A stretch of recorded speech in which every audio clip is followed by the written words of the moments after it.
So we're going to be looking at this trigonometric proof question, actually taken from an Edexcel textbook. I don't usually take problems from textbooks, but this one was just really fun to do and also involves lots of interesting skills that might be fun to talk about.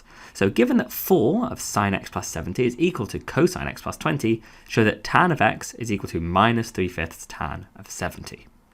So how we're going to do that is we're going to use these formulas up here, these identities, which are the addition formulas for sine and cosine, as well as the identity that tan of x is equivalent to sine x over cosine of x. So to start with, I'm going to use the top formula to expand the left-hand side. We've got 4 lots of sine x cosine 70 plus sine 70 cosine x. And that's going to be equivalent to cosine of x, cosine of 20, minus sine of x, sine 20. Now what we're going to do is we're going to collect all of our sine x's on one side and our cosine of x's on the other side. So we're going to take all of our sine x's to the left-hand side and all of our cosine of x's to the right-hand side. So let's start by expanding the left-hand side, and then we can start bringing our sine x to one side, cosine x's to the other side.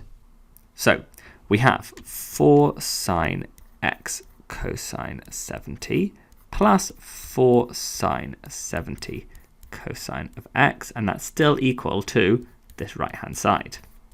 Now what we're going to do is we're going to bring all of these sine x's, as I said, to the left-hand side, cosine x's to the right-hand side. So what that means is we have 4 sine x cosine 70, and then I'm going to add this term here, add sine x sine 20, and it's going to equal to cos of x cos 20, and then I'm going to subtract this term, minus 4 sine 70 cosine of x. Now we have that, we're going to factorize out our sine x's and our cosine x's. This term and this term. These guys are what's going to be factorized out. So what we really have is sine x of 4 cos 70 plus sine 20 equals to cosine of x cos 20 minus 4 sine 70. And now you can kind of see where we're going to get tan x from. What we're going to do is we're going to divide both sides by cosine of x and divide both sides by this expression as well. So on the left-hand side, I get sine x over cosine x, and on the right-hand side, I get that this is equivalent to cos of 20 minus 4 sine 70, all divided by 4 cos 70 plus sine 20. Now using this identity here, our left-hand side starts to match up with what we're aiming for. Sine x over cosine x is tan x. But this right-hand side, how do we get to tan of 70?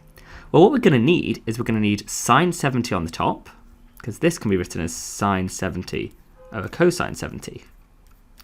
So we want our numerator to be just in terms of sine and our denominator to be just in terms of cosine. And actually, there's a relationship between sine and cosine that means we can do that. Cosine is by definition just the complement of sine. So if I had a right angle triangle where this was 20 and this was 70, and let's say the hypotenuse was 1, this length here would be sine of 20, but it would also be equivalent to cosine of 70. It's literally the complement of sine. These angles always add up to 90. Similarly, this length here would be cosine of 20, but also sine of 70. The more general formula for that is that cosine of x is just sine of 90 minus x. So we can use those identities to help us simplify this fraction here. We want our numerator to be all in terms of sine, so we can replace cosine of 20 with sine 70. So we have sine 70 minus 4 sine 70. And our denominator, is all in cosine, so we can get rid of sine 20 and replace it with cosine 70. So it's going to be 4 cosine 70 plus cosine 70, which ends up giving me tan x is equivalent to minus 3 sine 70 on my numerator all over 5 cos 70, which is exactly the same as minus 3/5 And we've already said sine 70 over cos 70 is just tan 70. And there we go. We've shown that given our initial for sine of x plus 70 equals cosine of x plus 20, we get tan x equals to minus 3/5 tan 70, which was kind of crazy. We had to use lots of different formulas, lots of different techniques. That idea of collecting our sine x's and our cosine x's together and then factorizing them out is a really neat trick. And also we know what we were aiming for. We were aiming for a tan x on the left-hand side and our tan 70 on the right-hand side. So there we go. Let me know in the comments if you did it in a different way. Thank you very much for watching.